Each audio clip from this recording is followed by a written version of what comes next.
गांव के लोग अक्सर रात होते ही अपने घरों में चले जाते हैं। रात में कोई बाहर नहीं निकलता।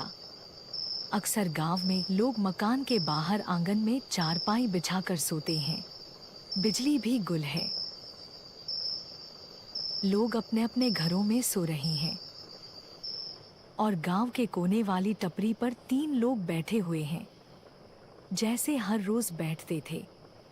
पर आज की रात कुछ अलग थी। वे आपस में बात कर रहे थे। एक लड़का बोला, अरे भाई, बारिश हो रही है और बिजली भी नहीं है। हाँ भाई, राम प्रसाद काका आज भी कोई कहानी सुना दें तो मजा आ जाएगा। ये काका अब तक कहाँ हैं?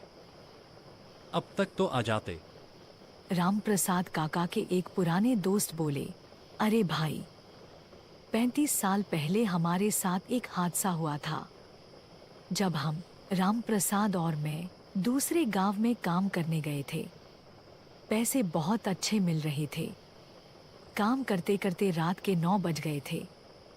हम वहां से लौट रहे थे। रात बहुत हो जाने की वजह से मैं रास्ते में अपने रिश्तेदार के यहाँ रुक गया। राम प्रसाद की पत्नी बीमार थी, इसलिए वो रात में ही चल दिए। लेकिन मुझे नहीं पता था कि वो रात इतनी भयानक होगी। रामलाल काका, क्या हुआ था उस दिन?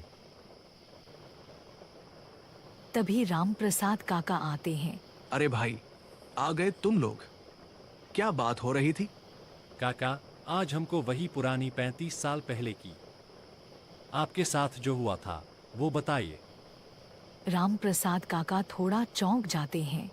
वो रात मुझे याद आती है तो मैं कांप जाता हूँ। तो सुनो, उस दिन रामलाल रास्ते में रुक गया था, लेकिन मेरी पत्नी बीमार थी, इसलिए मैं रात में ही लौट रहा था।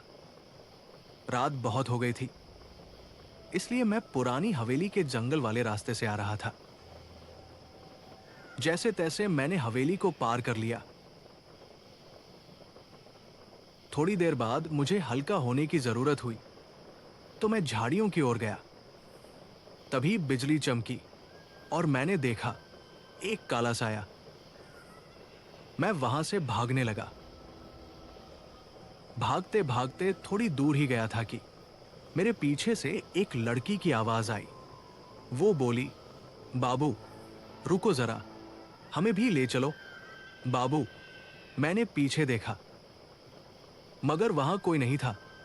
मैं आगे बढ़ने लगा और तभी मुझे कई तरह की आवाजें सुनाई देने लगी।